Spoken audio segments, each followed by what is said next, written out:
उसका हमने भेज दिया वो। यस, उसके बाद हमने Thank भेज दिया और उसके बाद अभी जो है उनका फिर से उन्होंने एक और कंपनी खोली, वो भी भेज दी। फिर अभी उन्होंने इलेक्ट्रिक कार टेस्ला जो है वो इंट्रोड्यूस कराई। वेरी गुड, बहुत बहुत अच्छा आंसर, बहुत जबरदस्त। और ये एक ऐसा बंदा है जो कि अभी नासा ऑलमोस्ट पैरेलल एक बॉडी बना रहा है नासा के, जिसको बोलते हैं स्पेस एक्स। नासा क्या है? नासा पता है आप लोगों को? NASA। नासा का लॉन्ग फॉर्म, नासा का मतलब क्या है? कोई हाथ रेस करेगा जिसको आंसर करना चाहेगा तो?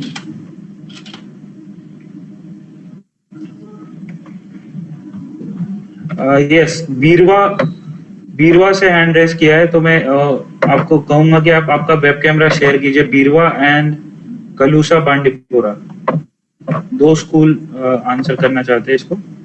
जी आप अपना वेब कैम शेयर कीजिए। बीरवा, आपका वेब कैम शेयर कीजिए। यस, बताएं।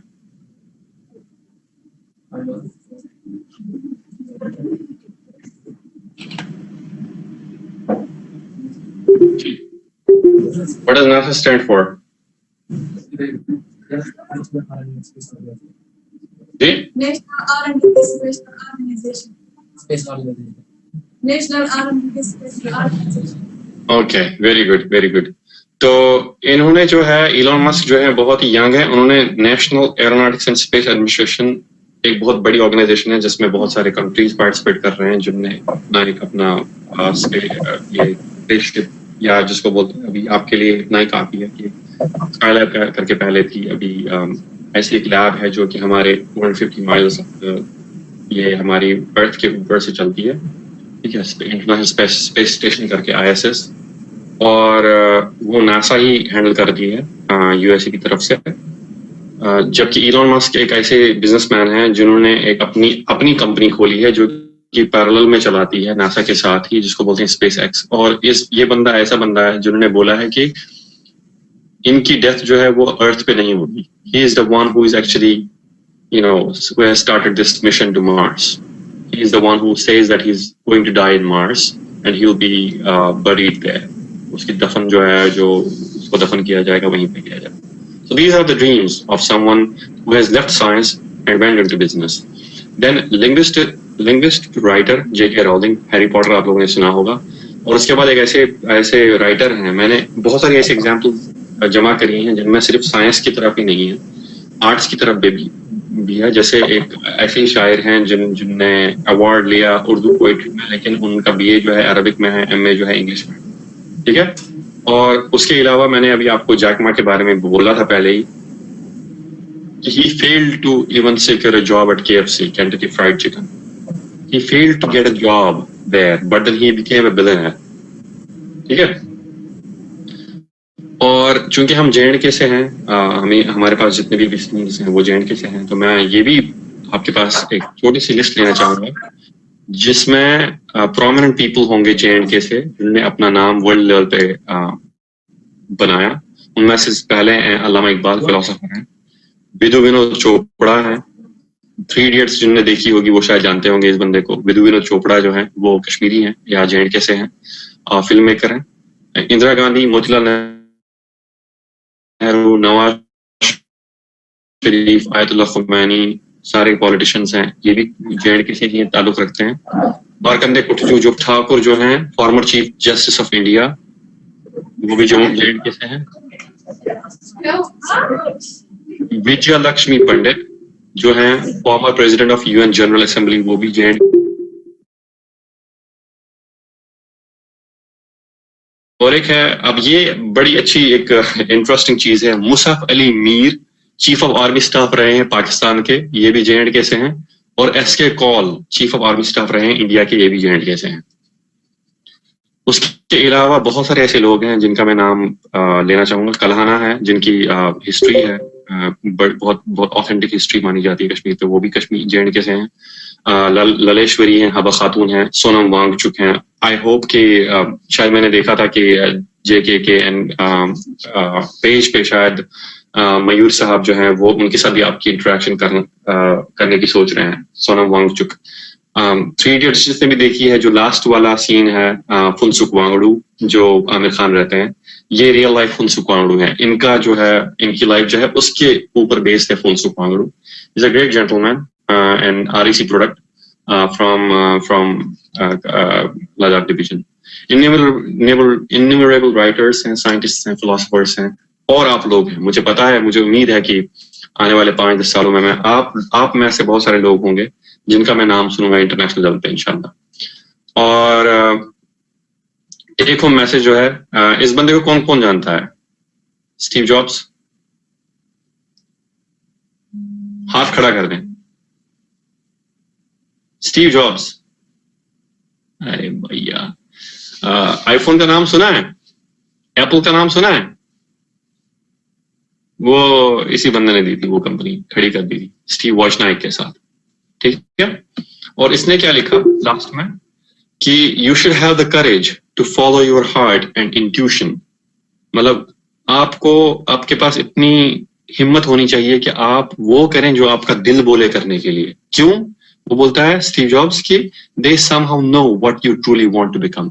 क्योंकि पता नहीं, मतलब maybe some divine intervention, खुदा की तरफ से कुछ ऐसा है कि आपका हार्ट जो है हमेशा सच ही बोलता है कि नहीं, मुझे लगता है मुझे डॉक्टर नहीं बनना चाहिए, मुझे इंजीनियर बनना चाहिए, या मुझे इंजीनियर नहीं मुझे डॉक्टर बनना चाहिए, या मुझे दोनों में से कुछ नहीं, मुझे इंग्लिश लिटरेचर में जाना चाहिए, उर्दू लिटरेचर में जाना चाहिए, हिंदी लिटरेचर में जाना चाहिए, ठीक है। तो ये चीजें जो हैं बहुत ही इंपॉर्टेंट है कि आप अपने दिल की और दिमाग की दोनों की लगा के चलें, इनकी सुने, राइट। इसके अलावा आप ये ना देखें शाहजी जान ने, प्रताप भाई ने, गुड्डू ने, पिंकी ने, चिंकू ने पता नहीं क्या क्या किया और मैं भी वही करना चाहूंगा या चाहूंगी, right. What's more important is के you should be able to listen to your heart and also be sincere and then try to know yourself what you're good at and what you will want to be, right? That's something which is kind of the take home message. If you have any questions, anything to discuss, if you want me to go through your CV, if you want me to take a look at your SOP, if you want me to counsel you, you can connect with me on like social media, on Facebook, on Twitter, on LinkedIn, on ResearchGate, on Academia, on Instagram, and you can also mail me at hassha01@gmail.com.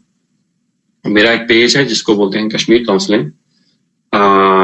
आप उस पे भी अपने जितने भी questions हैं जो भी हैं आप उस पे वो डाल सकते हैं। अगर आपके पास क्वेश्चंस हैं आप रसूल को से पूछ सकते हैं। मजा कर रहा हूँ, आप मेरे से ही पूछ सकते हैं। जिन स्कूल्स को क्वेश्चन पूछना है, कुछ भी किसी भी टॉपिक के बारे में सर से बात करनी है, कुछ पूछना है, कुछ कहना है, तो आप बस हैंड रेज का ऑप्शन दबाइए और मैं आपको ऑनलाइन लेके आऊंगा। और दूसरी बात यह है कि मैं एक सॉरी मैं माजरत चाहूंगा कि मैंने अपनी रिसर्च के बारे में कुछ नहीं बोला, और इससे नहीं बोला, मुझे लगता है कि बहुत सारे ऐसे लोग हैं वहां पे आपकी ऑडियंस में, अगर आप चाहते हैं मैं दिखा सकता हूँ, मेरे पास प्रेजेंटेशन रेडी है, वो कोई प्रॉब्लम नहीं है, मतलब इट्स इवन ऑन। कुछ ऐसे भी लोग हैं जो शायद आर्ट्स में दिलचस्पी रखते हैं, उनके लिए जो है साइंस की बात करना ये थोड़ा सा फजूल होगा। But if you want, I can give you an overview for 5 minutes, like what I'm doing, just about one quick project. Yes. अगर आप चाहें तो मैं दे सकता हूँ।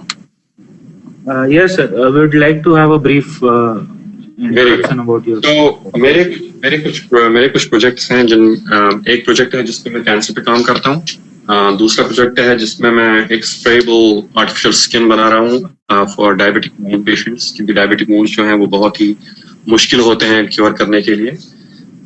तीसरा एक प्रोजेक्ट है जिसपे मैं पता नहीं आप लोगों ने सुना होगा, एक स्टील्थ टेक्नोलॉजी करके है। स्टील्थ टेक्नोलॉजी ये होती है कि आपका जैसे कोई भी फॉर एग्जांपल किसी भी कंट्री पे कोई अटैक होगा, राइट, एरियल बॉम्बिंग होगी, तो उनके पास राडार सिस्टम होता है, और राडार सिस्टम डायरेक्टली बताता है कि कौन सा मिसाइल आ रहा है, कौन सा प्लेन आ रहा है, और ताकि आप उसको पहले डिटेक्ट करें, ठीक है।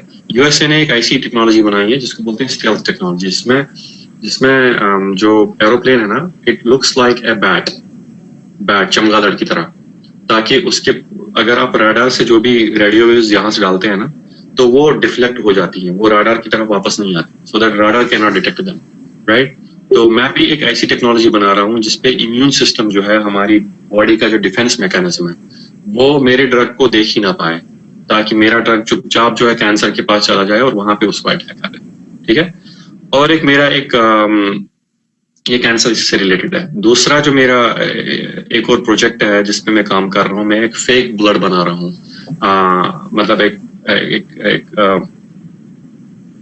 जो कि रियल ब्लड नहीं है, एक फेक खून बना रहा हूँ जिसमें ताकत है कि it can produce 300 times more oxygen than an RBC, कि एक रेड ब्लड सेल जो है उससे 300 गुना ज्यादा, 300 टाइम्स ज्यादा ऑक्सीजन और ग्लूकोज दे सकता है उस चीज के लिए जहां पे फॉर एग्जांपल ब्रेन में कभी इंजरी हो जाती है, कहीं पे एक्सीडेंट होता है, किसी का सर फट जाता है, या जो सिपाही हैं, क्योंकि ये वाला ग्रांट जो है ये मैंने department of defence US army के लिए लिखी है, जिसमें आप क्या काम करते हैं कि जैसे कहीं पे भी वर्ल्ड में कोई भी आर्मी है, कहीं पे भी कोई बंदा है, माइंड ब्लास्ट हुआ, कुछ हुआ, तो उससे जो है हेड पे इतना प्रेशर आया, अंदर से ब्लीड हो गया सर, और उसमें एक प्रेशर डेवलप होता है, ठीक है, जिसको बोलते हैं आईसीपी, इंट्राक्रैनियल प्रेशर। वो प्रेशर से क्या होता है कि क्योंकि बाहर खून नहीं जाता है ना, तो सर जो है पूरा बंधा हुआ था, इसमें कोई कहीं से कोई लीक का कोई खतरा नहीं है, तो प्रेशर अंदर से डेवलप होता है, जिस प्रेशर से एक्चुअली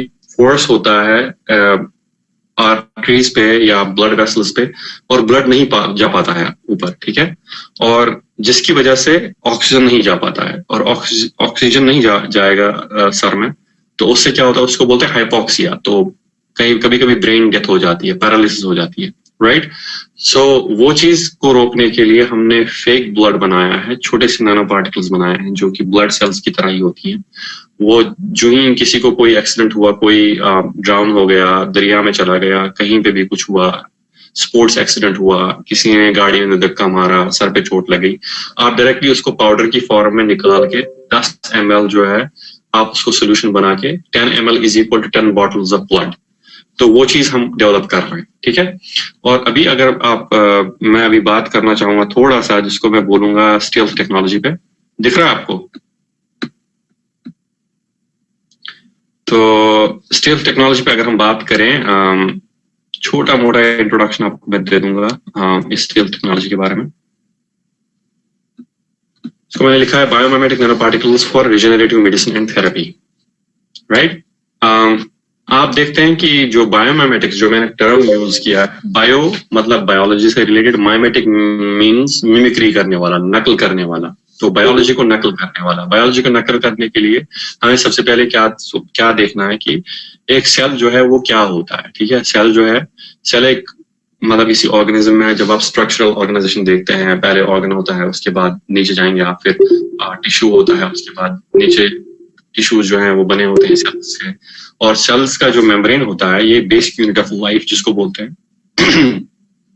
सेल्स बनी होती हैं, मतलब इनके कुछ कॉन्स्टिट्यूएंट्स हैं, एक लिपिड बायलेयर है, एक ट्रांसपोर्ट प्रोटीन है या ट्रांसमेम्ब्रेन प्रोटीन जिसको बोलते हैं, कुछ कार्बोहाइड्रेट चेन्स हैं और पेप्टाइड चेन्स हैं, ठीक है।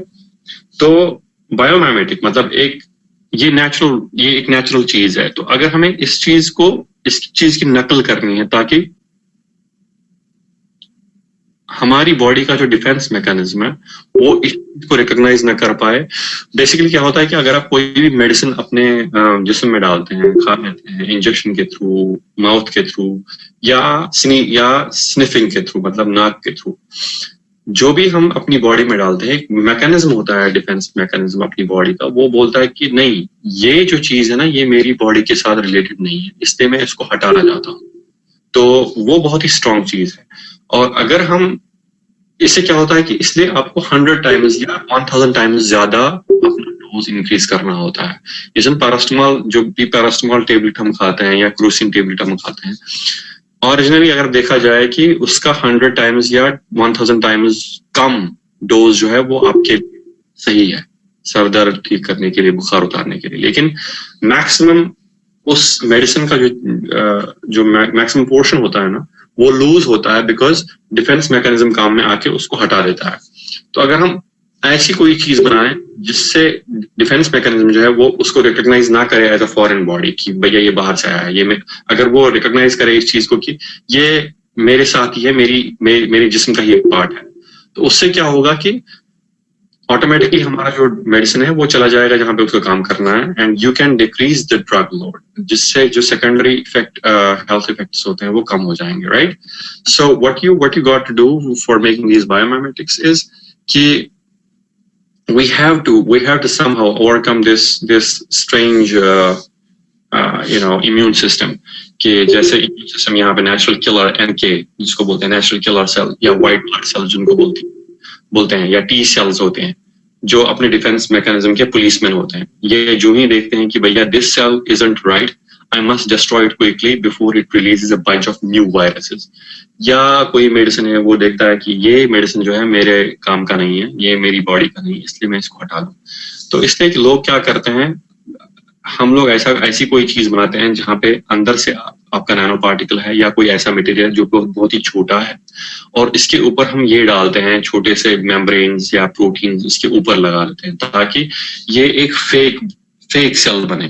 तो इसका बहुत ज्यादा मतलब आप काम कर सकते हैं कि जो सेल मेम्ब्रेन पे जो प्रोटीन्स होते हैं जो कि सेल को बताते हैं कि आने वाली चीज जो है ये सही है या गलत है, इसको बोलते हैं रिकॉग्निशन, ठीक है? तो आप इन ऐसी बायोमिमेटिक नैनो पार्टिकल को या बायोमिमेटिक पार्टिकल को आप रिकॉग्निशन में काम इसके ला सकते हैं, या स्टिमुलेशन में ये दूसरी चीज को स्टिमुलेट करेगा अंदर जाके, और या एडिशन या कोस्टिंग जिसको बोलते हैं कि एक मतलब कम्युनिकेशन में हेल्प करेगा अंदर जाके बॉडी का जो डिफेंस मैकेनिज्म है उसको नहीं पहचानेगा। क्योंकि सरफेस पे लिपिड मेम्ब्रेन लगा हुआ है, एक फेक प्रोटीन लगे हुए हैं ऊपर से, तो जो बॉडी का डिफेंस मैकेनिज्म है वो इसको नहीं जान पाएगा।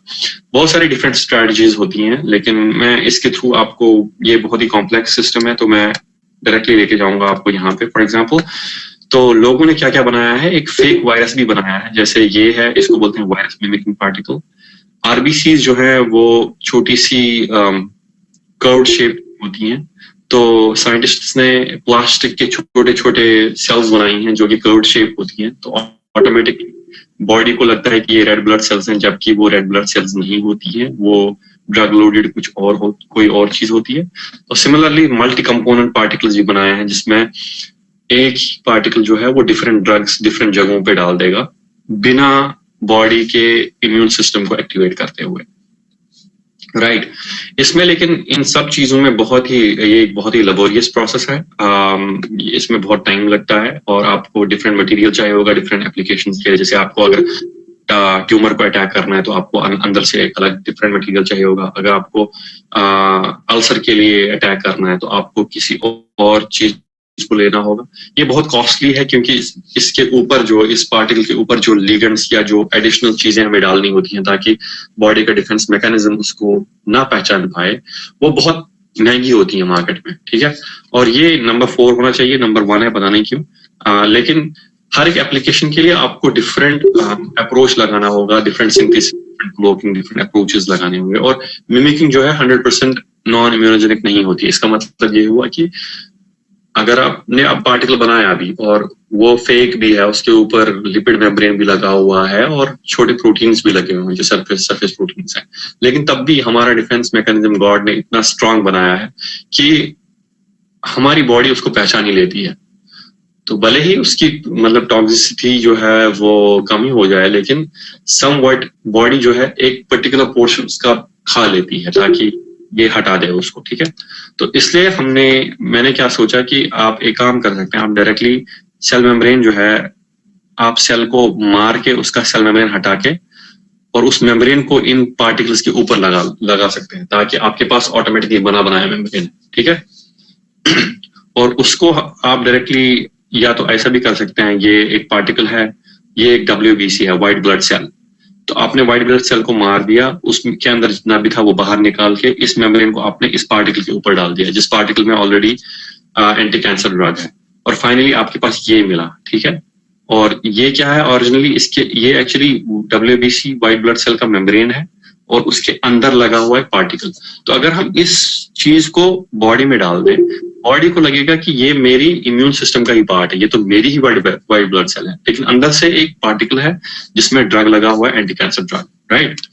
तो सिमिलरली इसके बहुत सारे एडवांटेजेस हैं, जिसमें ये 100% नेचुरल है, क्योंकि आप डायरेक्टली नेचुरल सेल्स का बना सकते हो, और वो सेल्स आप एक पेशेंट से ही ले सकते हो ताकि आपको पर्सनलाइज मेडिसिन मिल जाए, और बहुत ही कॉस्ट इफेक्टिव है, और आप एक ही प्रोटोकॉल जो है बहुत सारी एप्लीकेशंस के लिए लगा सकते हो। और मिमिकिंग जो है, मतलब जो नकल है बायोलॉजिकल सिस्टम की या बायोलॉजिकल वर्ल्ड की, वो 100% है, नॉन इम्यूनोजेनिक है, राइट। तो मेरा भी यही होगा कि मैं कैंसर स्टेम सेल मेम्ब्रेन्स ले लूं और उसके ऊपर नैनो पार्टिकल्स के ऊपर डाल दूं, और फिर ये नैनो पार्टिकल्स जो हैं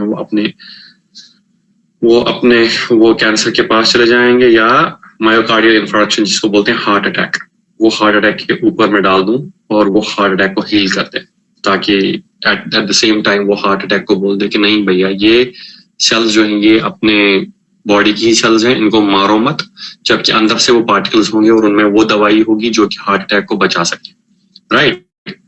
तो ये छोटा सा इंट्रोडक्शन था मेरे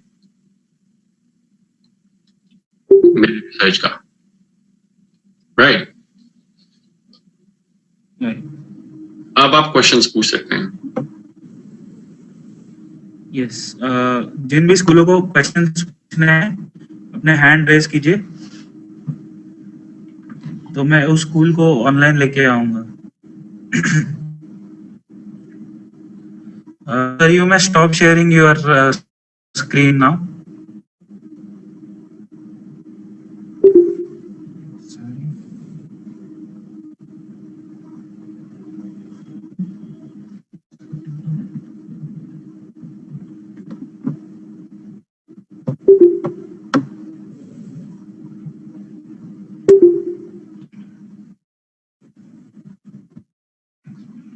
Pampore boys higher secondary Pulwama, और उनका माइक का कंट्रोल नहीं दिख रहा है मुझे। Will go to Narbal girls higher secondary है ये। आप आपका माइक, आप आपका वेब कैमरा शेयर कर सकते हैं नारबल जी। नारबल,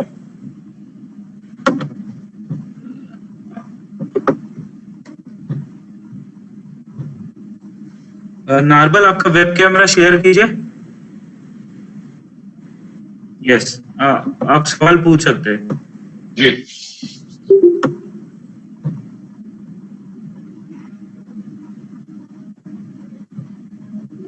यस, नारबल पूछिए सवाल।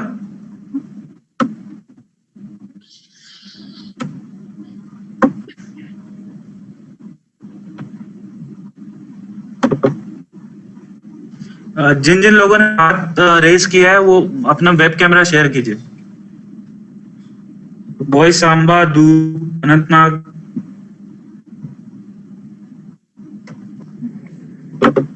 I can see Samba.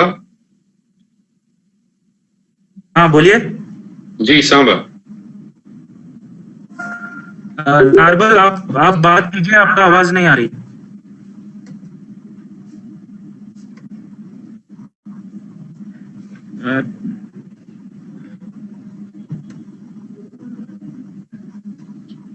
ठीक है, तब तक मैं बॉयज सांबा के पास जाता हूँ। जी। बॉयज सांबा, आपको कुछ पूछना है तो पूछिए, आपका माइक ऑन है।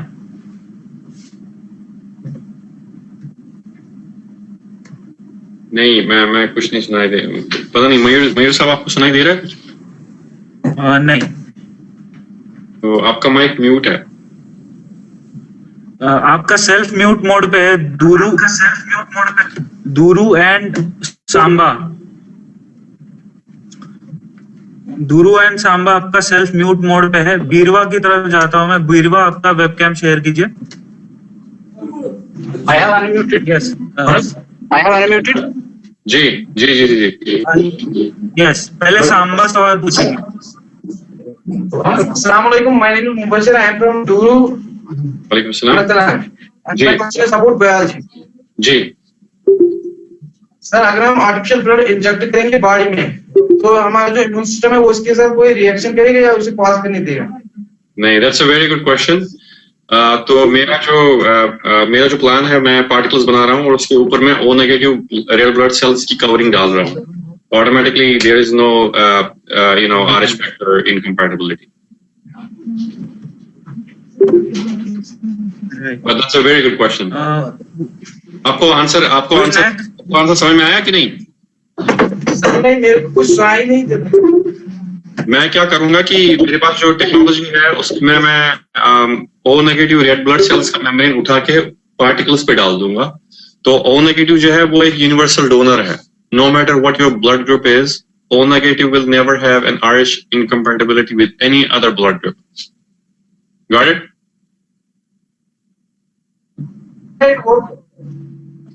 Sorry? सर एक और क्वेश्चन है, वो केमिस्ट्री के मुताबिक है. उसमें जो हम गोल्डफाइल एक्सपेरिमेंट करते हैं, जो रादरफोर्ड ने की थी. Sorry, what? Sir, Rutherford did the goldfire experiment about the particle scattering experiment. Sir, उसने जब वो गोल्डफाइल अटैक किया था ना, गोल्डफाइल के ऊपर वो अल्फा पार्टिकल्स. सर उसने एक स्लेट लगा था उसमें, तो वो स्लेट क्यों रखा था? वो तो ऐसे भी मार सकता था उस पर. The first and the foremost thing is कि जब भी आप क्वेश्चन पूछें इन सेशंस के लिए, यहाँ पे टाइम बहुत ज्यादा इंपॉर्टेंट है. जो आपने पहला क्वेश्चन पूछा वो आपको टेक्स्ट बुक में नहीं मिलेगा. जो आपने दूसरा क्वेश्चन पूछा वो आपको टेक्स्ट बुक में जरूर मिलेगा. और मुझे लगता नहीं है कि मतलब you should actually waste time in such questions wherein you should easily grab a book. This session is about counseling. If you have any question about counseling or about my research, I'll be able to answer that. But if you're talking about Rutherford's experiment, I think the best answer will be there in your textbook. If you're checking my knowledge, but I think you already have an answer from my side that I am at Harvard. That is in itself a good answer.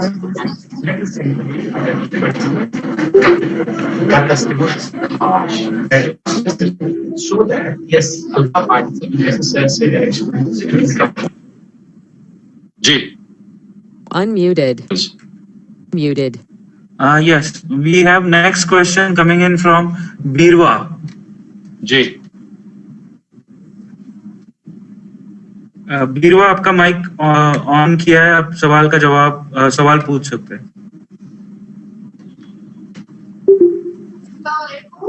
वालेकुम सलाम. मेरा नाम इस्ताइमा, मैं government boys hostel बीरवा से बोल रही हूँ.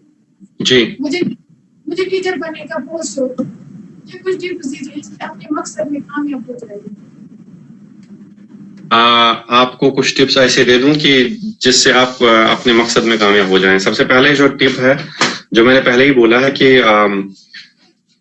आप अपने आप के साथ सिंसियर रहें. जो भी आप करना चाहते हैं लाइफ में वो आप सिंसियरिटी के साथ करें. अनफॉर्चुनेटली जो मैंने मैक्सिमम टीचर्स को देखा है, बहुत सारे लोग जो हैं वो हमेशा इस ताक में रहते हैं कि उनको गवर्नमेंट टीचर की जॉब कब मिले ताकि उनको छुट्टियां ज्यादा मिले. But I guess I already right now have a very great example that कि हमारे जितने भी टीचर्स हैं वो इवन विंटर्स की जो वैकेशन है वो भी छोड़ के ऐसे वाले सेशंस कर रहे हैं या कुछ ऐसे ओरिएंटेशन के प्रोग्राम्स कर रहे हैं अपने बाकी असातिज़ा के लिए. सबसे बड़ी बात जो ये है वो आपको ये जहन में रखना है कि आपको अपने आप के साथ सिंसियर होना चाहिए. So try to get as much knowledge as possible, no matter what your subjects are. Try to read every book, every goddamn book there is. Doesn't matter कौन से भी फील्ड से, अगर आप बायोलॉजी से हैं, हिस्ट्री से हैं, उर्दू से हैं, आप सारी की सारी जो बुक्स हैं वो अभी आपकी पढ़ने की एज है. आप जितना भी हो सके आप पढ़ लें उस चीज को. और दूसरी चीज ये है जो सबसे इम्पोर्टेंट है एक टीचर के लिए, आप रियल लाइफ एग्जाम्पल्स के साथ अपने एजुकेशन को या मिला लें ताकि जो कि bachelors in education B.Ed degree होती है ना, जिसमें दिखाया जाता है कि एक टेक्नोलॉजी क्या है, मतलब एजुकेशन टेक्नोलॉजी में कौन कौन से स्टेप्स करने चाहिए, प्ले वे मेथड क्या है. वो चीज मुझे सबसे बेहतर लगती है कि एक स्टूडेंट को कॉन्जर अप करने में, जहन में उतारने के लिए कोई भी ऐसी टेक्नोलॉजी, ऐसा कोई क्वेश्चन जिसका कोई आंसर ना हो या कोई ऐसा क्वेश्चन जिसका आंसर बहुत ही डिफिकल्ट हो, आपको एक अपने ऊपर ये आदत डालनी होगी कि किसी तरह से उसको एक रियल लाइफ एग्जाम्पल बना के पेश किया जाए. ठीक है. और जहां तक बात रही हमारे टीचर्स में एक एक हमारे टीचर्स में नहीं बल्कि हमारी कम्युनिटी में, हमारे पूरे सोसाइटी में एक बड़ी ही खराब बात घुसती जा रही है अपने नेचर में, जहां पे हम क्रेजी हो रहे हैं किसी एक पर्टिकुलर लैंग्वेज को लेके। ठीक है, अगर आप अच्छे टीचर हैं, आप कश्मीरी में भी पढ़ा के अच्छा टीचर बन सकते हैं। ये बहुत ही इंपॉर्टेंट बात है जो मैंने सीखी है यहाँ पे भी या बाकी और जगहों पे बैठ के। जी, further questions?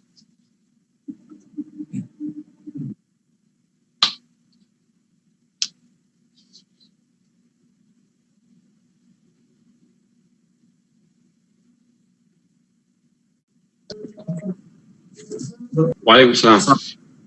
Sir, I'm Danish Mohammed Sofi from Government Boys High School, Germany.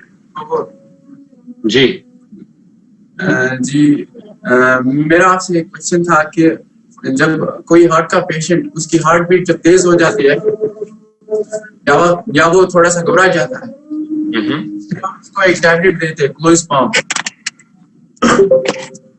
Sir, क्या आप हमें बता सकते हैं उस क्लोज़पाम टैबलेट देने से उसके हार्ट पर क्या असर पड़ता है, फिर वो ठीक हो जाता है? डिपेंड्स। इनको बोलते हैं, कुछ ऐसे मेडिसिन होते हैं जिनको जनरली मैं डॉक्टर नहीं हूँ, मैं मेडिकल डॉक्टर नहीं हूँ, so I am not in a position to answer this correctly, but from a scientific point of view there are different chemicals और different drugs which are called as vasodilators. ठीक है, vasodilation. तो अगर आप देखें कि अगर जब किसी को हार्ट अटैक होता है, मायोकार्डियल इंफार्क्शन जिसको बोलते हैं, या किसी को हाई ब्लड प्रेशर होता है, उसमें क्या होता है कि कुछ एथेरोस्क्लेरोटिक टिश्यूज बनते हैं जिसमें जिसका मतलब यह है कि जो एक वेन है या आर्टरी है उसके अंदर फैट डिपॉजिट होता है। ठीक है, वो कोलेस्ट्रॉल के थ्रू हो जाता है, फैट डिपॉजिट करके उसमें कैल्सिफिकेशन भी होता है, तो उसकी वजह से जो आर्टरी है वो बहुत ही छोटी पड़ जाती है, जिसकी वजह से ब्लड प्रेशर जो है बहुत इंक्रीज हो जाता है। कभी कभी जो ब्लॉक हो गया और अगर वो आर्टरी हार्ट की हो गई तो उससे क्या होता है कि हार्ट के किसी पर्टिकुलर एरिया में खून नहीं जाता है और वो पर्टिकुलर एरिया जो है किसी टाइम के बाद स्टॉप करता है काम करना, उसको बोलते हैं हार्ट अटैक या साइंटिफिक टर्म्स में मायोकार्डियल इंफार्क्शन। तो उसके दौरान अगर हम कुछ दवाइयां लेते हैं, जैसे एस्प्रिन भी है, एस्प्रिन एक बहुत ही मिरेकलस ड्रग है और ये पाया जाता है कश्मीरी में जो बिल्लो है ना, कश्मीरी बिल्लो, उसमें भी एस्प्रिन होता है। तो इसलिए जब आप मिसवाक करते हैं या दांतों को साफ करते हैं, आप कश्मीरी बिल्लो का वो छोटी सी ट्विग भी लगाते हैं तो दांतों को साफ करते हैं, लेकिन उससे ये भी इफेक्ट होता है कि उसमें एस्प्रिन कंटेंट भी होता है और वो एस्प्रिन जो है वो एक वैसोडाइलेटर है, वो अंदर चला जाता है, वो वेसल्स को ना थोड़ा सा उनका जो डायमीटर है वो बड़ा कर देता है, जिसकी वजह से जो फ्लो है ब्लड का वो ज्यादा फास्ट हो जाता है, या उससे जो है उससे ओवरऑल जो साइटोलिक प्रेशर जो है या डायस्टोलिक प्रेशर जो है वो डिक्रीज हो जाता है, तो ऑटोमेटिकली ब्लड प्रेशर भी डिक्रीज हो जाता है और चांसेस बहुत कम हो जाते हैं एक हार्ट अटैक के।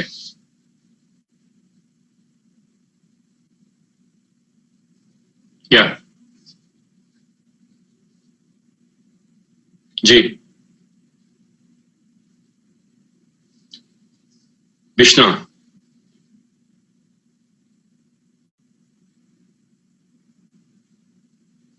सुनाई नहीं दे रहा है। Hello, sir. Ji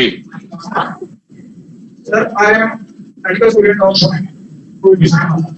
ji Sir, my question is that you are taking the concept of sorry, आपकी आवाज ब्रेक हो रही है। सर आपने कंसेप्ट बताया स्टेम सेल्स का। सर आपने कहा कि आप एक ऐसा एक ड्रग के ऊपर रिसर्च कर रहे हैं। जी सर अब हमारी बॉडी में स्टेम सेल्स हैं, सर वो इंजेक्शन स्टेम सेल्स हैं जो मल्टीप्लाई होते हैं। तो सर हम ऐसा कर सकते हैं कि उनको हम बाहर से निकाल के सर आपने जो ड्रग है या जो एंटी कैंसर ड्रग है सर हम उसके सर इंजेक्ट करके सर उससे सर हम सर बॉडी में सर फिर से सर इंजेक्ट करते हैं, जिसके साथ सर जो कैंसर है सर तो भी सर क्योर हो जाए।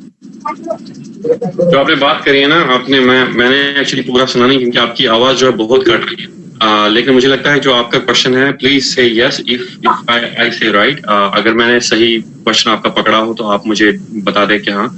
तो आपने पूछा कि क्या हम स्टेम सेल्स को यूज कर सकते हैं ड्रग के साथ मिला के ताकि हम उनको अगेंस्ट कैंसर ट्रीटमेंट के लिए, यही पूछा क्या आपने? Yes, sir. Well, Yes, sir. नहीं, मुझे लगता है ये दो the mechanism is actually completely different. In a way, stem cells are also stem cells का जो अपना एक एटीट्यूड होता है, अपना एक नेचर होता है, वो भी कैंसरस, थोड़ा सा कैंसरस से थोड़ा सा हटके है, लेकिन very much similar to cancer, क्योंकि वो भी रिजेनरेट करते हैं अपने आप को और वो भी डिफरेंशिएट करते हैं एक पर्टिकुलर सेल टाइप के। लेकिन कैंसर और स्टेम सेल में एक ही डिफरेंस होता है, वो ये होता है कि कैंसर जो है वो अनकंट्रोल्ड ग्रोथ है, इस पे आपको कोई कंट्रोल नहीं होता, मेटाबॉलिक रेट बहुत हाई हो जाती है and then it loses its mind, it's like a mad person. But stem cell जो है वो बिल्कुल कंट्रोल में रहता है, उसको पता है कि आगे डिमांड क्या है, कितनी सेल्स हमें चाहिए, उसी हिसाब से मैं सेल्स जो है वो रिजेनरेट करके उनको डिफरेंशिएट करता हूँ। मुझे लगता नहीं कि it's impossible, because the thing is कि आप स्टेम सेल को भी इंजीनियर कर सकते हैं ताकि वो एक पर्टिकुलर ट्यूमर के पास चला जाए और वहां पे ड्रग्स रिलीज करे इन अ वे जिनसे डिफरेंशिएशन सेल्स का, कैंसर सेल्स का जो डिफरेंशिएशन या ग्रोथ है वो कट जाए, और at the same time stem cells जो है वो खुद डिफरेंशिएट हो जाए इनटू नॉर्मल सेल्स। एक बहुत ही अच्छा साइंटिस्ट है, ये बहुत बहुत बहुत इंपॉर्टेंट क्वेश्चन जो आपने पूछा।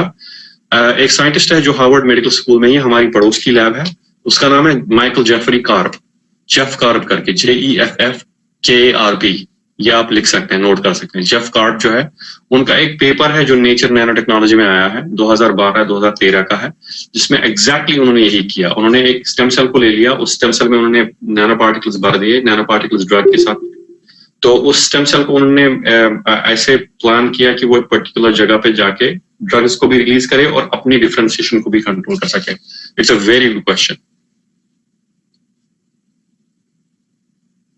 आंसर समझ में आया कि नहीं, या फिर से दोहराऊं?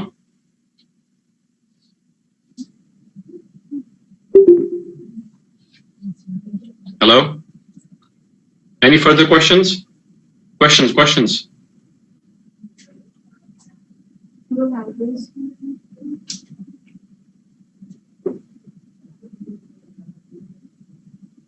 क्वेश्चंस? नारबल पांपोर, आप भी क्वेश्चन पूछ लो।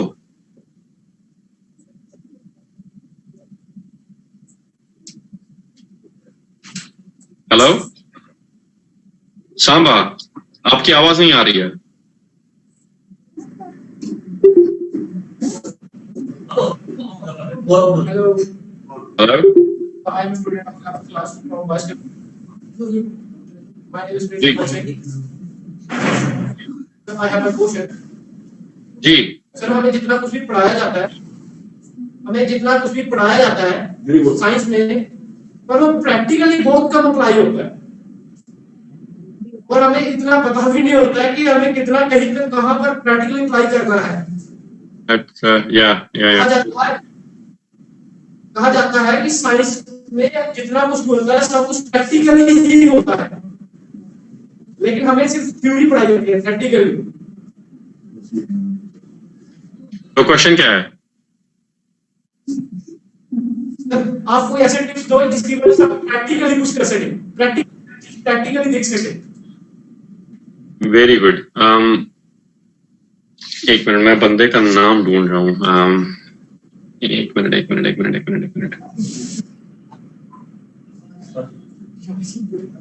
$1।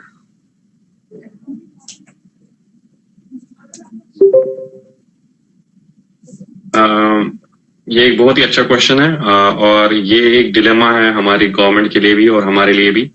जब भी हम कोई ऐसी चीज देखते हैं जहां पे हमें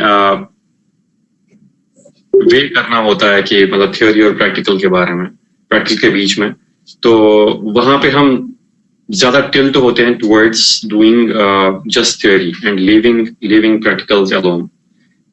एक साइंटिस्ट हैं, आप ये जरा लिख के रखें। मैं मयूर साहब से भी रिक्वेस्ट करता हूं कि वो इन साइंटिस्ट का नाम लिखे।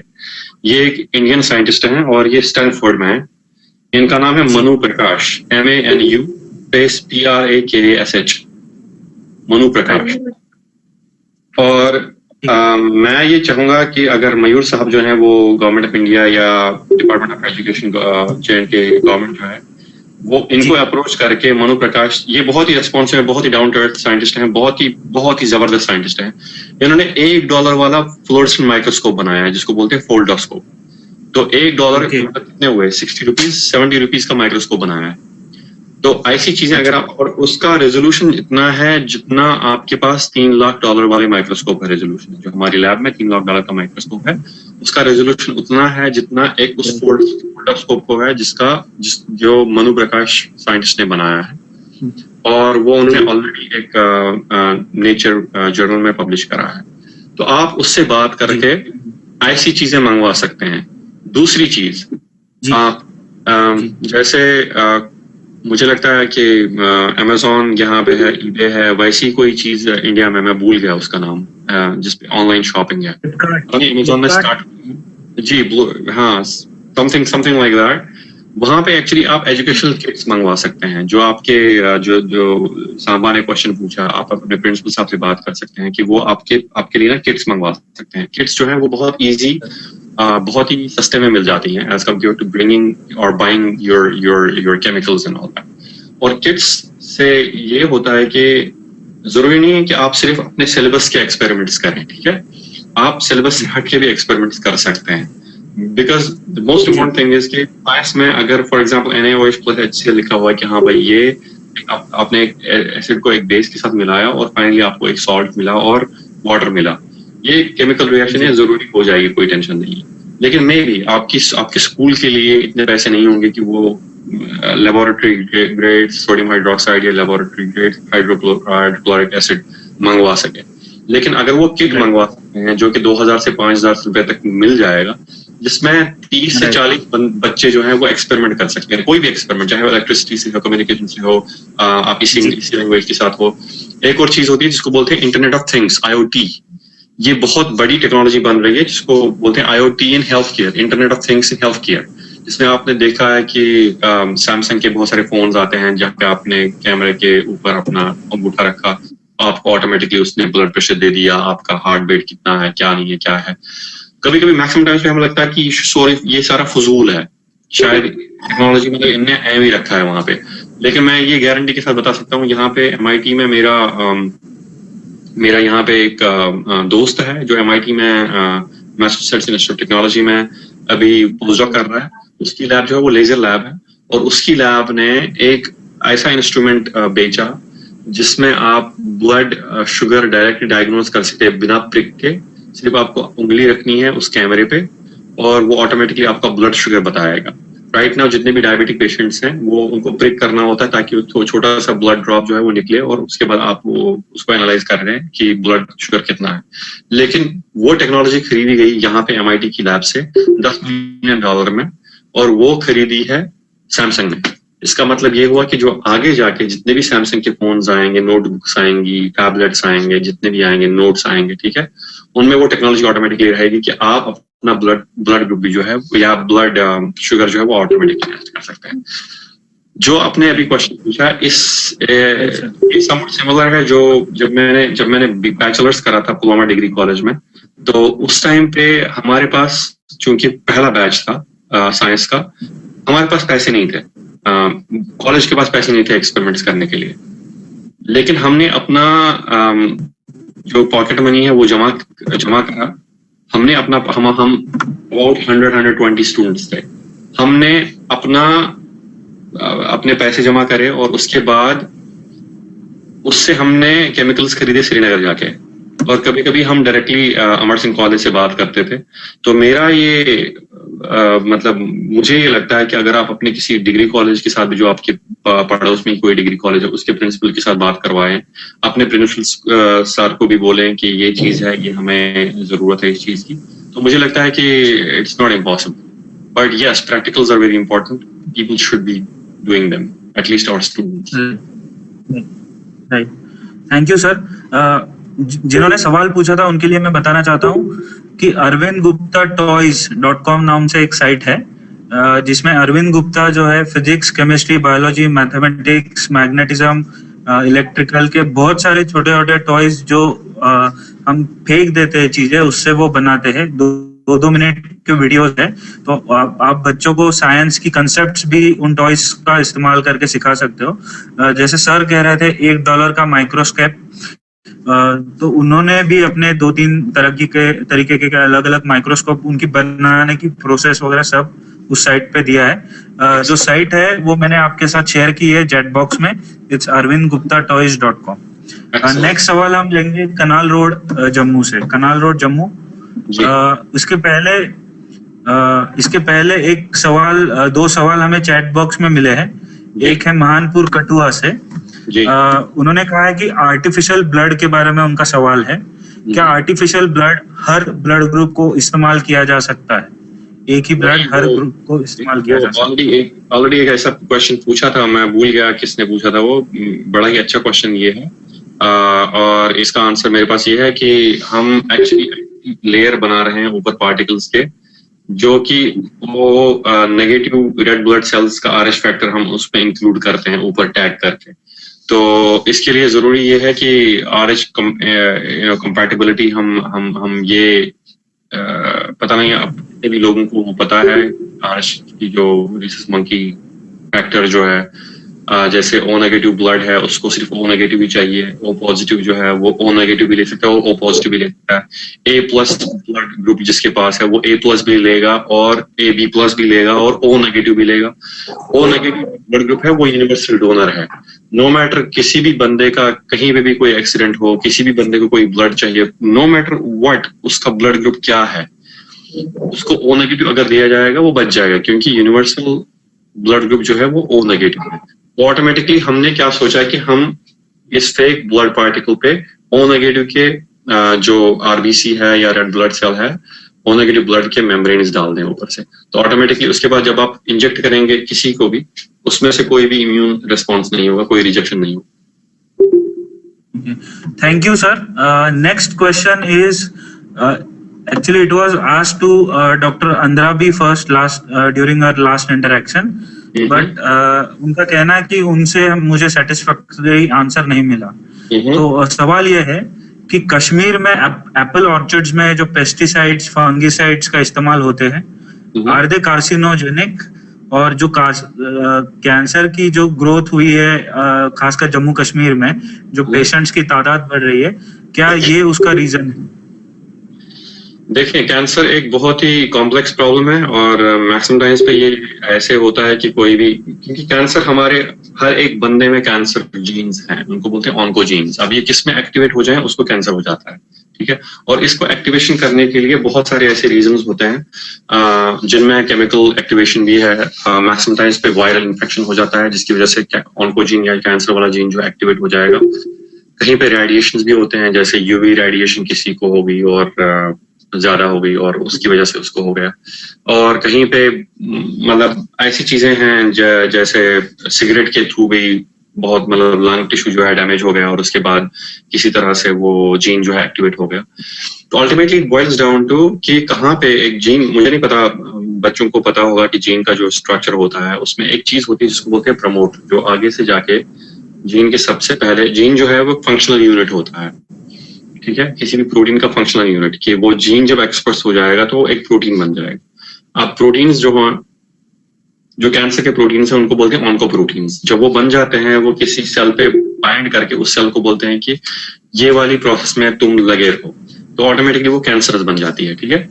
तो ये ऑन्कोप्रोटीन्स जो बन जाते हैं ना, ये बन जाते हैं बिकॉज कि ये प्रमोटर जो है एक जीन में वो एक्टिवेट हो गया। और जैसे मैंने बोला कि बहुत सारे रीजंस हो सकते हैं इस जीन को एक्टिवेट करने के लिए। मेरे हिसाब से पर्सनली, मुझे नहीं पता इसकी कोई साइंटिफिक बैकग्राउंड या साइंटिफिक बेसिस है कि नहीं, क्योंकि मुझे लगता नहीं है कि इस पे इतना काम हुआ है। डेफिनेटली जो पेस्टिसाइड्स हैं वो कार्सिनोजेनिक हैं, वो देखे गए हैं, लेकिन वो कश्मीर में कार्सिनोजेनिक है कि नहीं उसके लिए किसी न किसी बंदे को, जैसे स्क्वास्ट है या शेर Kashmir university of agriculture science and technology Shalimar में है, जम्मू में भी है, जम्मू यूनिवर्सिटी के भी एग्रीकल्चर डिपार्टमेंट में लोग हैं जो रिसर्चर्स हो सकते हैं जो इस चीज को एग्रीकल्चरल साइंस में, इकोनॉमी या बॉटनिकल साइंस में देख सकते हैं कि एक पर्टिकुलर यहाँ जैसे अगर आप फॉरेन में जाएंगे ना, एक यहाँ पे कॉन्सेप्ट है जिसको बोलते हैं ऑर्गेनिक, और दूसरा होता है नॉर्मल। नॉर्मल में इसका मतलब ये होता है कि इसके पेस्टिसाइड भी यूज कर दिए गए हैं, मैन्योर्स खादें भी यूज कर दी गई हैं, बहुत सारी चीजें डाली गई हैं। जबकि ऑर्गेनिक का मतलब है इसको हाथ ही नहीं लगाया है किसी ने, ये जैसे भी उगा है नेचुरल तरीके से उगा है। इसको ज्यादा से ज्यादा फर्टिलाइजर डाले हैं, और वो भी कैसे, जैसे गोबर डालते हैं, ठीक है, गाँव में गोबर डालते हैं, फर्टिलाइजर वो खाद वगैरह नहीं डालते हैं, तो वैसे करके इसको बनाया गया है। लेकिन यहाँ पे बहुत सारे ऐसी पॉपुलेशन है वेस्ट में जो हमेशा ऑर्गेनिक खाते हैं ताकि नेचुरल तरीके से जो चीजें बनी हो वो रहे। अगर हम देखें जो पेस्टिसाइड्स का रोल वहां पे बड़ा है, मुझे पूरा यकीन है कि अगर कोई स्टडी करेगा, आई एम 100% श्योर कि पेस्टिसाइड्स का डेफिनेटली रोल रहेगा कैंसर ऑकरेंस को बढ़ाने में। जो आजकल हम देखते हैं J&K में जितना भी कैंसर रेट ज्यादा बढ़ गया है, हमारे सिर्फ फ्रूट्स में ही नहीं, हमारे वेजिटेबल्स में भी, राइस में भी, जो हम धान की फसल उगाते हैं, ये क्या बोलते हैं इसको, इवन मीट जो है उनमें भी एक्चुअली आर्टिफिशियल ग्रोथ फैक्टर्स होते हैं, पेस्टिसाइड्स होते हैं, कुछ ना कुछ खिलाते हैं ऐसे जो कि मीट में या प्लांट की बॉडी में या फ्रूट की बॉडी में वो चीजें रहती हैं, उसको बोलते हैं बायो डिस्ट्रीब्यूशन, ठीक है। तो कुछ ना कुछ वहां पे रहता है और वो फिर उसके बाद हम खा लेते हैं और हमारी बॉडी में भी वो चला जाता है। मेरे हिसाब से डेफिनेटली इसका कोई ना कोई रोल है। क्या रोल है क्या नहीं है, मैंने कोई ऐसी साइंटिफिक अभी रिजल्ट नहीं देखा, but I believe if someone actually looks into this, there should be something, there should be a role in this. Thank you sir. एक लास्ट सवाल हम लेंगे क्योंकि बहुत ज्यादा वक्त से हम यहाँ पे बैठे हुए हैं, and sir is also have to go tomorrow morning his time to a function. वो एक पैनल डिस्कशन के लिए जा रहे हैं यूएस में, आई गेस वहाँ पे हमारे एक्स सीएम उमर अब्दुल्ला भी आने वाले हैं, तो उस पैनल पे सर है, उनको कल सुबह जाना है। तो एक आखिरी सवाल आप हम लेंगे कनाल रोड जम्मू से, और जिनको कुछ सवाल पूछने हैं तो मैंने अभी सबके साथ एक ईमेल एड्रेस शेयर किया है jkkn.co.in@gmail.com। वहां पे आप सवाल भेज सकते हैं, हम सर की मेल आईडी पे वो फॉरवर्ड कर देंगे, या फिर हमारी जो फेसबुक पेज है जम्मू कश्मीर नॉलेज नेटवर्क, वहां पे जाके आप मैसेज कर सकते हैं, वो भी हम सर तक पहुंचाएंगे। जरूर। कनाल रोड आप पूछिए सवाल। सर माय क्वेश्चन इज कि जैसे कि आपने बताया कि अभी आप रिसर्च कर रहे हैं कि आर्टिफिशियल स्किन डायबिटीज में हमें कैसे हेल्प करती है। That's a good question. The answer is जब भी आप डायबिटिक पेशेंट्स को देखते हैं, मेरी फैमिली में एक पर्सन, मेरी आंट जो है उनको भी डायबिटिक प्रॉब्लम्स हैं, और डायबिटिक पेशेंट्स में क्या होता है, डायबिटिक वूंड हो जाता है। अगर उनको कहीं भी खरोच लग जाए, खराश लग जाए या खरोच लग जाए या कहीं पे भी कुछ जख्म लग जाए, जनरली उनको पैर में प्रॉब्लम हो जाती है, जिसका एक अलग मेडिकल फील्ड ही अलग है, जिसको बोलते हैं डायबिटिक फुट। तो उसमें क्या होता है कि अगर कहीं पे भी स्क्रैच लग जाए या वूंड लग जाए, वो बहुत ही डिफिकल्ट होता है हील करना, क्योंकि जो एटियोलॉजी है डिजीज की, मतलब डिजीज जैसे होती है, उसमें क्या होता है कि उसमें diabetes because of the sugar levels inside the blood, there actually happens a lot of biochemical reactions which does not let the blood to clot easily, which does not lead to the wound being healed quickly. So what happens is that कि उस healing process में बहुत time लग जाता है, और maximum times पे वो चीज responsible होती है कि जब healing ना हुई उसके बाद necrosis हो जाता है, तो सड़ जाता है वो organ, और जिसकी वजह से वो organ काटना पड़ता है। मैक्सिमम टाइम्स पे जो डायबिटिक पेशेंट्स होते हैं उनकी टांगें काटनी पड़ती है, क्योंकि उनका फुट जो है खराब होता है और उसके बाद उनकी टांग काटनी पड़ती है, and that's one of the biggest reasons of diabetic patients going dead, okay, तो या डाइंग। तो उसके मामले में हमने क्या किया, हम एक स्प्रे बना रहे हैं जिसपे एक चीज होती है जिसको बोलते हैं एक्स्ट्रा सेलुलर मैट्रिक्स, जो कि सेल के बाहर जो एनवायरनमेंट होता है ना, उसमें ऐसे प्रोटीन्स होते हैं जो कि सेल के लिए बहुत जरूरी होते हैं, और सेल को लगता है कि ये फॉरेन बॉडी नहीं है, तो कोई इम्यून रिस्पॉन्स नहीं होता है, उनको बोलते हैं एक्स्ट्रा सेलुलर मैट्रिक्स। प्रोटीन्स या extra cellular matrix directly components जिसमें जिलेटिन है, ठीक है, या फिर मेट्रोजेल है, ऐसी चीजें हमने ली हैं। हम उनमें ग्रोथ फैक्टर्स डालते हैं जिनको बोलते हैं वेजएफ, वेस्कुलर एंडोथेलियल ग्रोथ फैक्टर। वेजएफ का एक बहुत बड़ा रोल होता है जिसमें क्या होता है कि VEGF actually helps to make blood vessels. जहाँ पे कहीं पे बर्न वुंड हुआ है या डायबिटिक वुंड हुआ है, उसमें अगर उन्होंने आपने वेजअप डाल दिया तो वेजअप क्या करता है, ब्लड वेसल्स बना लेता है अंदर से, ठीक है। तो हमने क्या किया, हमने उसी जल में वेजअप डाल दिया और उसके अलावा हमने छोटे पार्टिकल्स ऐसे डाल दिए जो कि जनरेट करते हैं ऑक्सीजन। तो जो ही आप वो स्प्रे डालेंगे ना उस वुंड पे, वो थोड़े टाइम के बाद जेलिफाई हो जाएगा, वो सॉलिडिफाई हो जाएगा। वो जो ही सॉलिड हुआ तो ऑटोमेटिकली उसमें ग्रोथ फैक्टर्स भी हैं और ऑक्सीजन भी है। तो ऑक्सीजन जो है वो सेल्स को मरने से बचाएगा, क्योंकि ऑक्सीजन की कमी होती है अगर आपने ऊपर किसी को ढक लिया तो ऑक्सीजन देता रहेगा वहां पे वो पार्टिकल्स, और उसके ऊपर हमने वेजअप डाल दिया है जो कि नए वेसल्स बनाएगा उसमें। तो automatically after some time, may be a couple of months और so, you will have new skin. That is something we call as sprayable skin या आर्टिफिशियल स्किन, ठीक है। Thank you sir. No problem. Thank you sir, thanks a lot. Pulwama के कुछ school है जो बार बार request कर रहे हैं जरूर करनी है। डेफिनेटली मैं आई कैन स्पेयर इवन मेरे पास आधा घंटा और है, कोई टेंशन नहीं है। स्टूडेंट्स के लिए भी okay okay sir, then we have lot of questions. Narbal सवाल है, नारबल को मैं लाऊंगा पहले। पुलवामा को आपको ज्वाइन करूंगा। Girls boys Pampore is there, girls Pulwama is there. I guess your sister is also present at girls Pulwama. I can see her and I can see my niece as well. She's a very cute kid. Sadia नाम है उनका, वो अभी मैं देख रहा हूँ उनको। और she's a 5-year-old kid there. Is smiling, smiling. अच्छा जी, क्वेश्चन पूछ ले कोई बात नहीं। वो शायद आपसे बात करना चाहती है कुछ जी।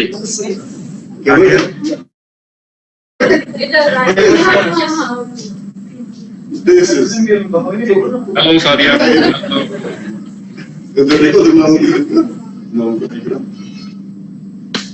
अच्छा, इनको भी आगे जाके इनको भी फ्यूचर में साइंटिस्ट बनना है, ये बोल रही कि मैं साइंटिस्ट बनूंगी, लेकिन ये अपना बदलती रहती है। मतलब one day she's a pilot, the next day she's a doctor, the third day she becomes a dentist because her teeth are also bad. She went to a dentist and then fourth day she was like, I'm going to be a dentist. Okay, questions?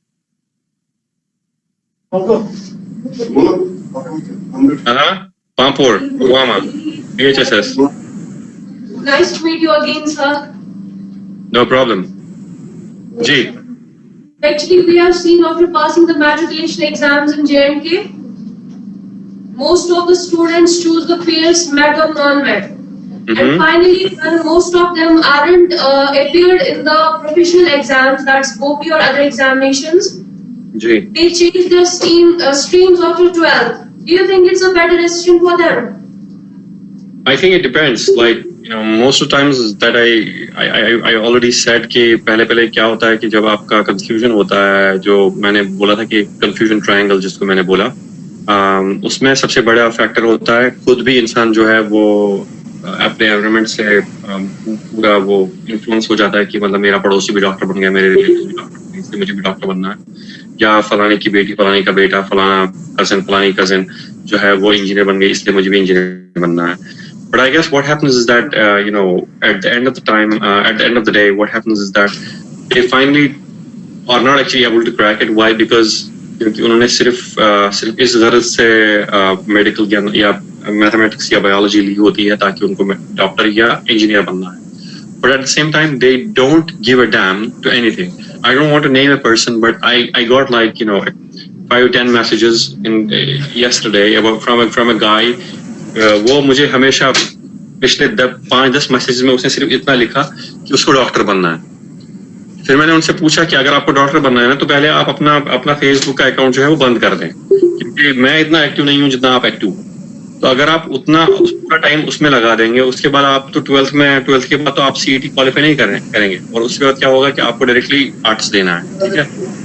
और arts के बाद आपको उसके बाद BEd करना है, और उसके बाद देखना है कि कहीं पे रहबर तालीम का पोस्ट ना निकले, ताकि मैं रहबर तालीम के लिए अप्लाई करूँ। मेरे हिसाब से द बेस्ट थिंग इज, जैसे अभी यहाँ पे एक छोटी बच्ची थी, I should really congratulate her, even she might be like an 11th और 12th क्लास स्टूडेंट। उसने बोला कि मेरा ड्रीम है मैं टीचर हूँ, right. It doesn't matter, and from my perspective, what matters is कि you should not be confused in the first place. अगर आपको medical में जाना है, it needs a lot of hard work, maybe 5 to 10 hours sincere, or 15 hours together with Facebook and WhatsApp. और वो dedicate आपको करना चाहिए। उसके बाद आप अगर क्वालिफाई ना करें, but you should give your best from your side. अगर आपने बेस्ट नहीं दिया और उसके बाद आपने कहा कि मैं तो क्वालिफाई नहीं हुआ, और उसके बाद आप आर्ट्स लेना चाहेंगे, then you are actually doing everything half-heartedly. But at the same time, I had my friend, I had my teacher, my best English teacher, Nazir Ahmad Sahab, Nazir Ahmad Wani from Koil, Pulwama. उन्होंने मुझे English पढ़ाई है, और he is a guy who actually did bachelor's in science.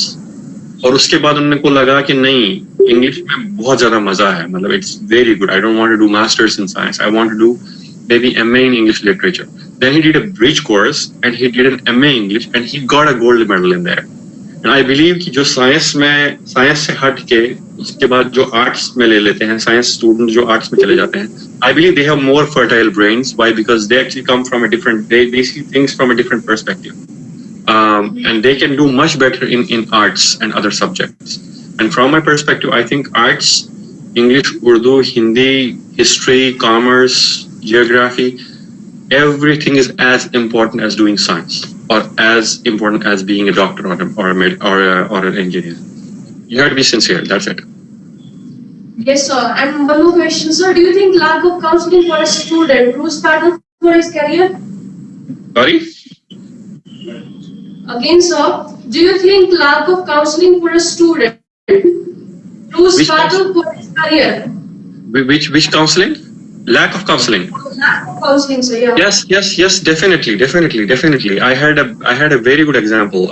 Even I destroyed myself. I somehow wasted a lot of years trying to find myself where I am. But there was a guy, I don't want to name him because you guys might be knowing him, but he was my role model in 10th class. He was in 9th class. He was my junior. वो मेरा junior था, और 9th class में he used to speak in English. तो मेरा जो पहली बार जो मैंने कहीं पे टॉक दिया है, या कहीं पे जब मैंने सिम्पोजियम या डिबेट में पार्टिसिपेट करा है जहाँ पे मैंने इंग्लिश में बात करी हो, I was in BSc second year, or when I was doing programs on radio, because I used to do Western music and all that, discussion programs on radio. That was in BSc second year. But he was able to talk and communicate when he was a student of 9th class. And right now, I guess because of lack of counseling, he is right now at class 4 in a high school somewhere.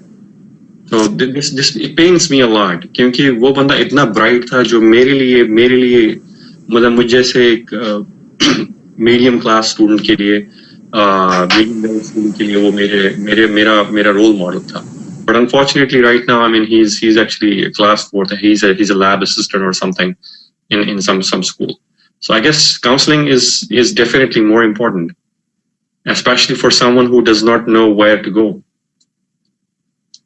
Yeah. Yes, thank you, sir. Next, we have question from Narbal. We had one more question from BHSS Pampur. They actually raised their hands a lot of times. Okay. Yes, Pampur, go ahead.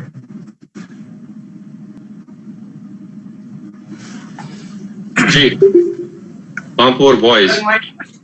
Yes, sir. Sir, my question is that, sir, I want to become a scientist in my life, and what should I do? The first thing that you should do is you need to first of all choose your subject. Scientist in what subject? There are political scientists. जो politics में research करते हैं उनको political scientists बोलते हैं. Commerce में भी scientists होते हैं. Biology में जी. Yes, sir. Sir, I want to have research on that, so that we can reach to those places where we can't reach, sir. Just like sir, हम दूर तक नहीं पहुंच सकते, जैसे हमारी जो अपनी गैलेक्सी है वो उसके बारे में हम पढ़ सकते हैं सर, लेकिन जो बाकी गैलेक्सियां हैं उनके बारे में हम उतना नहीं जानते. Very good. The first thing and the foremost thing that you should do is you should actually try to learn physics with your heart. It's not just about reading physics. It's about doing physics. Physics एक ऐसा subject है जिसको आपको पढ़ना नहीं है, physics को आपको करनी पड़ती है. ठीक है, जितनी प्रॉब्लम्स आती हैं वो आपको करनी होती हैं. तो एक आपने चूंकि फिजिक्स की बात करी है, I was a big fan of physics because I somehow also ruined a couple of years loving physics and doing something else because I was doing biology. My parents wanted me to be a doctor, like the medical doctor, and I wanted to do PhD in physics, but I ended up doing nothing. But there's a very strange fact about universe. For example, अगर हम रात में जब हम आसमान की तरफ देखते हैं ना, बहुत सारे सितारे देखते हैं, और ये कितना ही एब्सर्ड होगा इंसान को समझने के लिए. ज़ैनब शुपियान, सुने मेरी बात, ये कितना ही एब्सर्ड होगा उस इंसान के लिए अगर हम सोचें कि रात में हम जो तारे देखते हैं, शायद 50% या 100 या 90% of the stars are not there anymore. वो वहां पे है ही नहीं, क्योंकि हमें सिर्फ कुछ नया ही चीज दिख रही है. और उसका ये रीजन हो सकता है कि जो वहां से लाइट निकली है वो शायद मिलियंस ऑफ ईयर्स अगो से निकली है, वो अब जाके हमारे पास पहुंची है.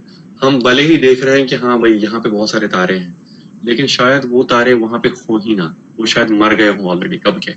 और शायद एक बिजार और एक सिचुएशन, ताकि आपका जो माइंड है फिजिक्स की तरफ और चला जाए, मैं एक और बहुत ही सरप्राइजिंग सिचुएशन आपको बताता हूँ कि शायद कहीं पे किसी और प्लेनेट पे कोई बंदा बैठा हुआ है, एक एलियन बैठा हुआ है जिसके पास एक बहुत ही स्ट्रॉन्ग टेलीस्कोप लगा हुआ है, और उस टेलीस्कोप से वो अभी हमारी तरफ देख रहा है, अर्थ की तरफ, और उसको सिर्फ दिखाई दे रहा है डायनासोर्स.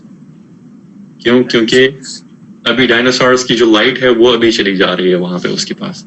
तो उसको एक प्लेनेट दिख रहा है जिसपे सिर्फ डायनासोर्स दिखे हैं, उसको अभी ह्यूमंस के बारे में नहीं पता है. ठीक है, so this is a wonderful thing which actually somehow दिमाग को बड़ा परेशान करता है कि ये चीजें भी पॉसिबल है क्या, ये चीजें पॉसिबल है. And learn physics, especially go into theoretical physics. If you want, I can get you in touch with one of my best friends, Dr. Fazal Mir. He is actually a string theorist. He's a great theoretical physicist. और वो अभी Canada में है, professor है वो, और उसके जो उसकी थ्योरीज हैं उस पे एक्सपेरिमेंट किया जाता है जिनी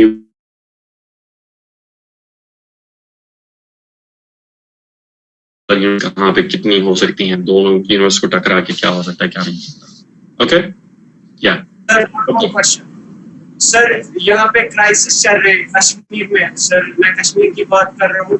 यहाँ पे क्राइसिस सर बहुत, सर हमने देखा इससे पहले हो रहा था. सर, स्टूडेंट्स को मौका नहीं मिल रहा है कि वो पढ़े.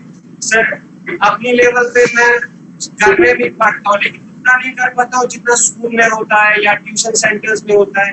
Sir, how can we get out of it? मुझे लगता है सबसे ज्यादा इम्पोर्टेंट चीज जो है, मेरे टाइम पे भी ऐसा ही था, मैं भी कश्मीर में पला बड़ा हूँ और मैंने भी ऐसी चीजें बहुत सारी देखी हैं, लेकिन जो सबसे इम्पोर्टेंट चीज है, मैक्सिमम टाइम्स पे आपको शायद घर पे बैठ के अपनी किताबों की तरफ ज्यादा रगबत नहीं होगी. ठीक है, आप ज्यादा रागिब नहीं होंगे अपनी बुक्स की तरफ. So what I actually used to do during that time was trying to get up like Outlook, India Today and other magazines, Hindu paper वगैरह, वो सब कुछ लेके वो मैं चाटता था पेज टू पेज. ठीक है, फ्रंट पेज से लेके लास्ट पेज तक पूरा जो भी है, including like sports and everything else, read it through. I believe I actually am more productive at home than at school, because घर पे सबसे अच्छी बात ये होती है कि आपको भूख लग जाए, चाय के लिए अम्मी हैं, दीदी हैं, या खुद आपको कहवा बना लो, बैठ के पी लो आराम से. और अगर मेरा ये मानना है, मेरा एक टिप है कि अगर आप रागिब नहीं होते हैं, अगर आपका कंसंट्रेशन नहीं बढ़ पाता है अपने बुक्स की तरफ जो आपकी करिकुलम में बुक्स हैं, so it's better to actually not waste your time and try to read something else which is beyond your curriculum. You can pick up a novel. अलिफ शफक की बहुत ही अच्छी नावल है, ठीक है, 40 Rules of Love, वो मौलाना रूमी पे बेस्ड है. ठीक है, ऐसे बहुत सारे authors हैं, you can actually go through that, you can read a lot of stuff, right? So that your concentration is back. Sir, I just do that, sir. My hobby is reading, and I just read every time. I don't like anything else. Very good, very good. Further questions? Sir, no.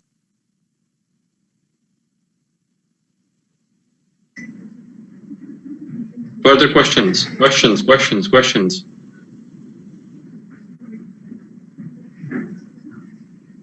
मैं मेंढर पूंछ को देख सकता हूँ, GSS Kothibagh ने हाथ खड़ा कर दिया है. यस, कोठीबाग.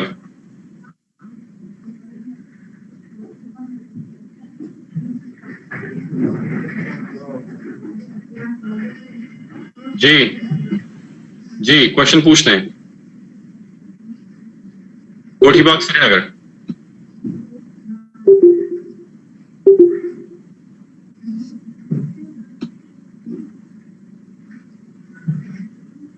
जी बोलें. Question.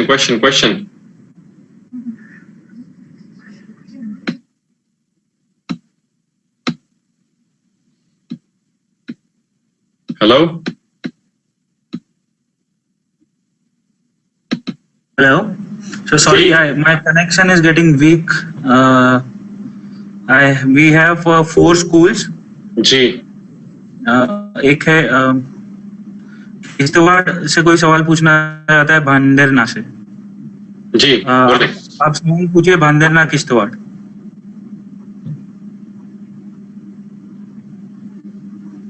बंदरना Kishtwar? Kishtwar.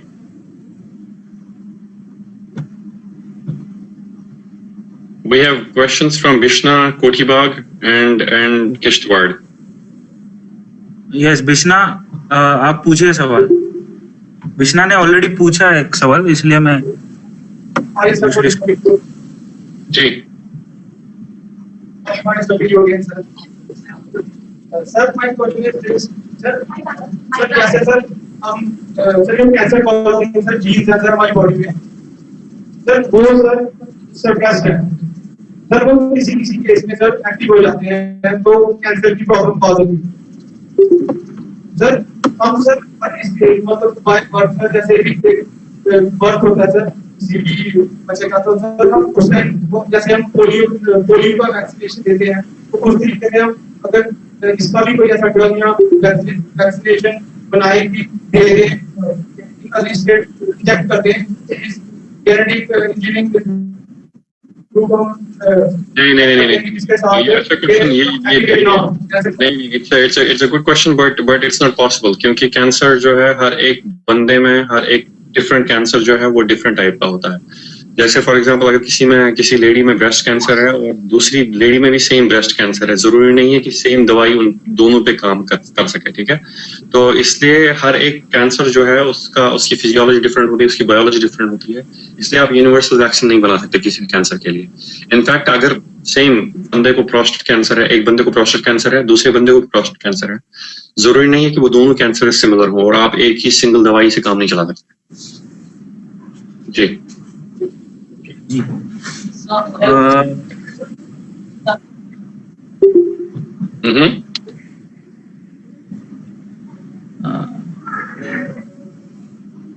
We have Mahanpur Kathua से एक सवाल है. महानपुर पूछिए सवाल. अब चलो माइक नहीं चल रहा है. ये गया ना क्वेश्चन. दे रहा है.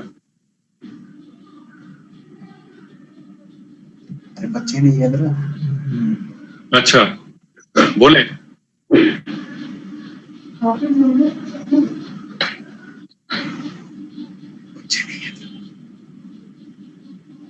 चलो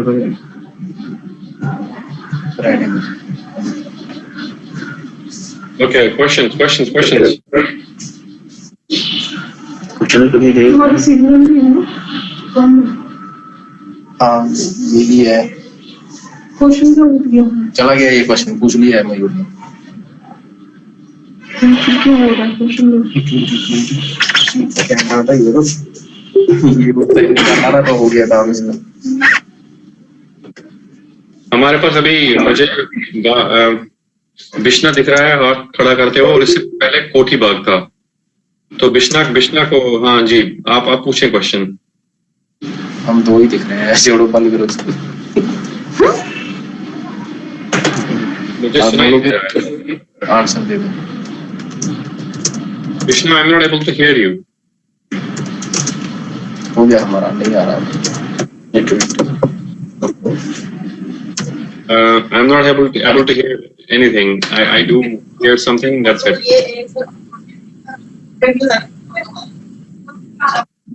मुझे आप फिर से अपना क्वेश्चन रिपीट करें। सर केरला गवर्नमेंट सर वो सब्जेक्टिव और इसमें हमारा जो सिलेबस है तो काफी पीछे रह रहा है, और आज के टाइम में सर हमारे बहुत सारे सिलेबस कंप्लीट हो गया, यहाँ एक पेपर कंप्लीट हो गए सर 5 से 6 दिन लग रहे हैं, उधर उसके बीच में कभी या तो फिजिकल लग रहे हैं या तो स्टूडेंट या और सर ऐसे में हमारे काम सरकार में हम उसके ऑनलाइन कर सकते हैं। सर क्या आप हमारे जो एग्जामिनेशन दे रहे हैं सर वो ऑनलाइन हो सकते हैं? सर क्वेश्चन आएंगे तो सब्जेक्टिव हमारे क्वेश्चन आएंगे, और इससे हमारे मुझे लगता है कि आपने एक तो फर्स्ट ऑफ ऑल कनेक्शन इतना वीक है, और ऊपर से आपने इतना तेज बोला। मुझे सिर्फ एक शोर सुनाई दिया। पता नहीं मयूर साहब अगर आपने ना, तो अगर आपको कुछ भी समझ में आया आप मुझे बता सकते हैं। नहीं, वो शायद माइक का यूज कर रहे हैं। मैंने उनको कहा था कि माइक का यूज मत कीजिए, माइक आपका क्लियर नहीं है, तो आप लैपटॉप के सामने आके सवाल पूछेंगे तो ज्यादा क्लियरली सुनाई देगा। जी, मुझे सुनाई नहीं दिया एक्चुअली, वो सारा मुझे सिर्फ शोर सुनाई दिया बस। राइट। अच्छा, कोई और क्वेश्चन?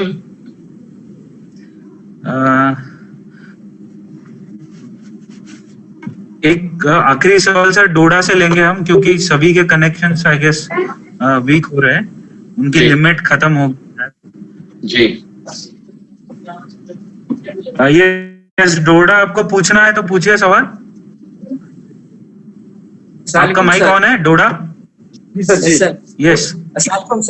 कीजिए आपका वेबकैम। सर मेरा क्वेश्चन है कि मैं 11th स्टैंडर्ड का सर स्टूडेंट हूँ सर, आगे मैं सिविल सर्विसेज में जाना चाहता हूँ, लेकिन जो हमारी कम्युनिटी है यहाँ पर, सोसाइटी है यहाँ पर, एजुकेशन जो है वो सिर्फ मार्क्स से रिलेटेड है। यहाँ पर सर सिर्फ मार्क्स चाहिए, और सर सिलेबस भी बहुत वाइड होता है, इसलिए सर हम डीप स्टडी नहीं कर पाते हैं सर। तो इसके लिए हम क्या करें? जो कि अगर आप अपना सिविल सर्विस के लिए जाना चाहते हैं, उसके लिए आपको मार्क्स की जरूरत नहीं पड़ती है। आपको ज्यादा से ज्यादा अपना फर्स्ट डिवीजन लेना है, और उसमें जो सबसे बड़ी बात ये होती है कि आपको अपने सिलेबस के अलावा जो बाकी सब्जेक्ट्स आपने चूज करे हैं उनका नॉलेज बहुत होना चाहिए। आपको करंट अफेयर्स पे पूरा स्ट्रांग होल्ड होना चाहिए, और उसमें आपको इतना ज्यादा मतलब don't actually go for marks there, because if you are getting 60% marks only, you're still into the game, because ultimately you have first division and that's all you care about. Civil services, you don't care about getting 80% marks. All you care about is whether you know the subject well, you have chosen two subjects, and you should have a complete hold on them. Okay? Okay. Sir, I think we can conclude now the session. There are few hand raised. Still, people want to ask. Narbal से फिर से कादिम बारिमुल्ला कलमाबाद से भी पूछना चाहते हैं, but जिनको सवाल पूछने हैं वो मुझे मेरे ईमेल एड्रेस पे फॉरवर्ड करें। मैं सर की ईमेल आईडी पे वो भेज दूंगा आपके जवाब। जब उनको वक्त होगा तो उसके हिसाब से हम उनसे जवाब ले सकते हैं। Perfect. Thank you very much. बहुत अच्छा लगा आप लोगों से मिलके, और I'm sorry if I was not able to actually answer all your questions, because personally I believe that you should not ask questions which are already in the syllabus, which you can directly use, read from a book. This time it's a very very special occasion, जहाँ पे मयूर साहब ने बहुत अपना time लगा के, मैंने भी अपना टाइम लगा के, और आप लोगों ने अपना टाइम लगा के यहाँ पे इकट्ठा हो गए। और यहाँ पे बेस्ट वही था कि आप बहुत यूनिक क्वेश्चंस पूछे जो आपने पूछ लिए, but it's not good that one should come up with questions that are already in the syllabus. At the same time, it was wonderful interacting with people from all over J&K. I hope कि जब भी मुझे कोई कभी time मिलेगा I will be more than happy to interact with you guys, but for now thanks a lot. And if you have any questions, अगर आप मेरे को किसी भी कोई क्वेश्चन है तो वो मयूर साहब को क्वेश्चन फॉरवर्ड कर दे या मुझे डायरेक्टली फेसबुक पे भी लिख ले, कहीं पे भी कोई टेंशन नहीं है। I will actually reply to you when as and when I have time. Thanks a lot everyone, thank you very much. Thank you sir, thanks a lot. Sir का मैं बहुत बहुत शुक्रिया करना चाहता हूँ क्योंकि ये सबसे बड़ा लेक्चर रहा आज तक जेके कैन पे। 2.5 घंटे से कंटिन्यूअसली सर ने लेक्चर डिलीवर किया है और सबसे बड़ी बात यह है कि आप सब लोगों ने इतना ही वक्त पेशेंटली सब सुना, इंटरेस्टिंगली सवाल पूछते रहे and specially school nodal officer जो हमारे जो मैं हमेशा कहता हूँ कि they are kingpins of JK can, वो ठीक से मैनेज करते हैं तभी जाके हम लेक्चर डिलीवर कर पाते हैं। तो सभी स्कूल नोडल ऑफिसर्स को, स्टूडेंट्स को बहुत बहुत शुक्रिया एंड आई एम श्योर हमें सर की जब भी जरूरत पड़ेगी तो sir will always be there and you will be reachable. तो आपको कोई भी सवाल पूछना है तो आप पूछ सकते हैं, जैसे मैंने ईमेल एड्रेस मेरा दिया है, या आप फेसबुक पेज पे मैसेज भी कर सकते हैं जम्मू कश्मीर नॉलेज नेटवर्क पे। तो आपके सवाल हो या कोई भी क्वेरी हो, सबसे इम्पोर्टेंट बात आज के लेक्चर की यह है, ऐसे मुझे लगा कि अगर आपको अच्छी तरीके से पढ़ना है, कोई भी करियर में सक्सेस होना है, तो you should have a good mentor. जैसे सर भी बहुत सारे कश्मीर के बच्चों को, जम्मू के बच्चों को बहुत सालों से मेंटरशिप दे रहे हैं, उनको गाइड कर रहे हैं फॉरेन में जाने के लिए। तो आप में से कोई जाना चाहता है तो जरूर इस मौके का फायदा उठाए। ये सभी से गुजारिश करता हूँ और इसके साथ ही आज का सेशन कंक्लूड हुआ, ये डिक्लेयर करता हूँ। Thank you very much, bye bye guys, thank you.